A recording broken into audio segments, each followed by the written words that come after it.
సర్వదేవానాం రూపోయహం ప్రతిభవత్తాం.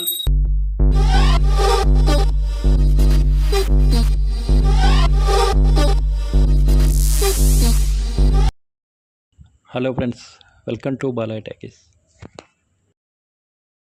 ఈరోజు మనం శ్రీ చింతల ఆంజనేయ స్వామి దేవస్థానం చూద్దాం. ఈ దేవాలయం ఆంధ్రప్రదేశ్లోని ప్రకాశం జిల్లాలో గిద్దలూరు మండలంలో ఉన్న పొదలకుంటపల్లి గ్రామానికి దగ్గరలో ఉంటుంది.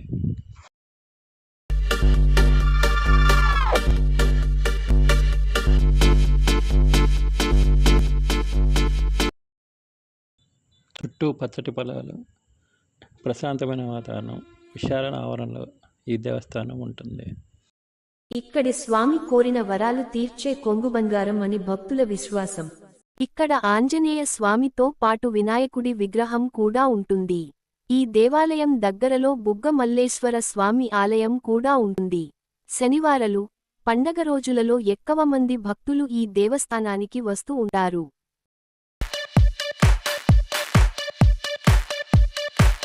ఆంజనేయ స్వామిని హనుమంతుడు, హనుమాన్, మారుతి, బజరంగబలి మరియు ఆంజనేయుడు అని కూడా పిలుస్తారు. హిందూ మతంలో ఒక దేవుడు, దైవిక వానరుడిగా గౌరవించబడ్డాడు మరియు రాముడి అంకితభావంతో ఉన్న సహచరుడు. రామాయణంలో కేంద్రంగా ఉన్న హనుమంతుడు రాముడి పట్ల తనకున్న అచంచలమైన భక్తికి ప్రసిద్ధి చెందాడు మరియు చిరంజీవిగా పరిగణించబడ్డాడు.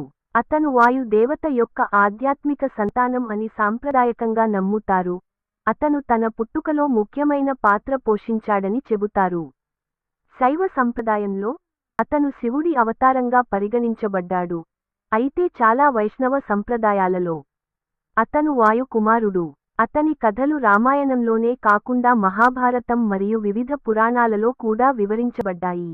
ఈ గ్రంథాలలో లేదా ప్రారంభ పురావస్తు ఆధారాలలో హనుమంతుడి చుట్టూ కేంద్రీకృతమైన భక్తి పద్ధతులు ప్రముఖంగా లేవు.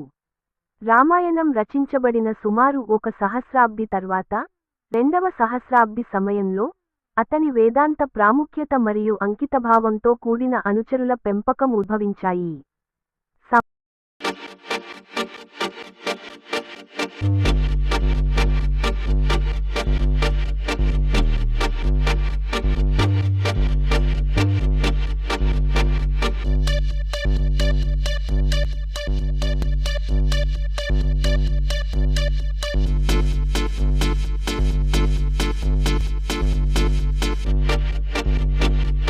ఉపేంద్రాయ నమః, శ్రీకృష్ణాయ నమః, శ్రీకృష్ణ పరబ్రహ్మణే నమః. ఓం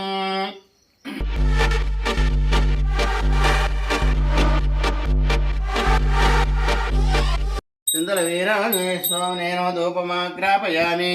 సాధ్యం త్రోక్తి సంయుక్తాం యోగినాం యోగితం మాయా మంగళం దేవం త్రైలోక్యం తిమిరాపహం భక్తదేవం రేచయామి. దేవద్వార దివ్యదోతే నమస్తుతే. చింతల వీరాంజనేయ స్వామినే నమః. ప్రత్యక్ష ద్వీపం దర్శయామి. ధూపదీపానంతరముఖే ఆచామనీయం సమర్పయామి. దద్ధారాన దర్శనిత్యష్టారాంగరేహిణీం ఈశ్వరేహిణం తమోపాహ్వయే శ్రియం. చింతల వీరాంజనేయ స్వామిని శ్రీహం దద్ధారయామి. అలంకరణార్థం కుంకుమాని సమర్పయామి. ఫస్ట్ బావిలో ఉన్నాడు, పక్కన బావి ఉంది. బావిలో ఉంటే చింతిరెడ్డి అని, వైజాగ్ చింతిరెడ్డి అని, వీళ్ళకి ఒక 20 ఎకరాల పొలము, మంచి ఆస్తే. ఆయన కల్లో కనుక చెప్పాడు, నేను బావిలో ఉన్నాను, బారి గుంత అని ఉంటుంది అక్కడ ఆయన ఉన్నాడు. బారి గుంత అక్కడ దాకా ఉంటుంది, యాప్ చెట్టు ఉంది కదా ఆ బావికి. ఆ నీళ్లు తోటి దాంట్లో వస్తే బారి గుంత అంటే అట్లా వెళ్ళిపోతుంటాయి పొలాలకు నీళ్లు. అక్కడ శిలాశాసనం ఉంది యాప్ చెట్టు కింద. అది కూడా ఇక్కడ సైడ్ ఉన్నది అనమాట. అలా ఆయన 3వ తరం, ఇప్పుడు వాళ్ళ కొడుకులు మన 4వ తరంలో వస్తున్నారు. చెప్తానికి ఆయన కల్లోకి వచ్చి చెప్పిన తర్వాత ఉదయం లేచి తీపిచ్చారు. వినాయకుని తవ్వితే భారీ గుంతలో బూడిపోయి ఉన్నది. ఈ విగ్రహాన్ని, శిలాశాసనాన్ని ఈయన తీసి ఆయనే చెప్పాడంట. కల్లో చెట్టు పెద్ద జీవి వృక్షం ఉంది, పెద్దది అనమాట జీవి వృక్షం. ఆ చెట్టు కింద నన్ను అభిముఖంగా పెట్టమన్నాడు. లేదంటే చెట్టు కాల్చి పెట్టేవాళ్ళు అప్పుడు అభిముఖంగా. ఆయన ఎప్పటికీ కూడా ఆయన వీరాంజనేయ స్వామి దక్షిణముఖంగానే ఉంటాడు. అటు పెడితే రాదు కదా, దక్షిణముఖంగా ఇటు వెళ్ళిపోయింది అనమాట. అందుకు అక్కడ ప్రతిష్ట, అప్పుడు ప్రతిష్ట ఏం లేదు. పెద్దల కాలంలో ఏదో ఆయన చెప్పాడు, పెట్టారు, ఊరికి కట్టారు. ఇంకా తర్వాత కొంచెం డెవలప్ చేసుకుంటూ ఇద్దరు శ్రీరామ్ రెడ్డి అని ఒక అతను ఉన్నాడు, వెంకటరామ్ రెడ్డి అని మిలిటరీ రిటైర్డ్.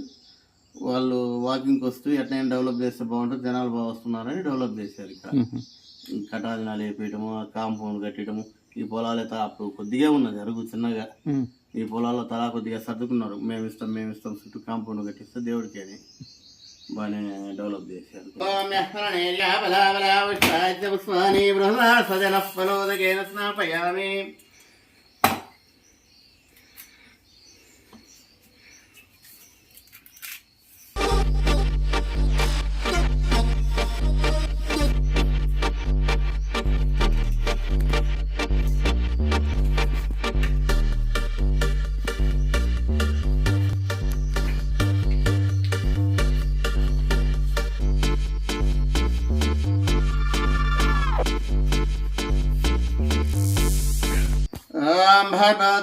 भर्गोराजन्यं भर्गो देवस्य धीमहि धियो यो नः प्रचोदयात्.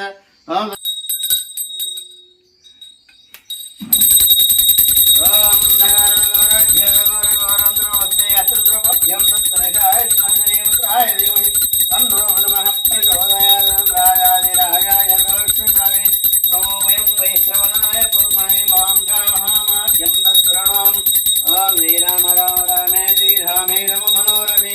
सहस्रनाम तत्तुल्यं रामनामावरानमे.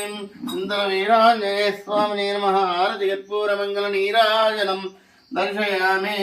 नीराजनानन्तरमुखे शुद्धाचामनीयं समर्पयामि. नमः.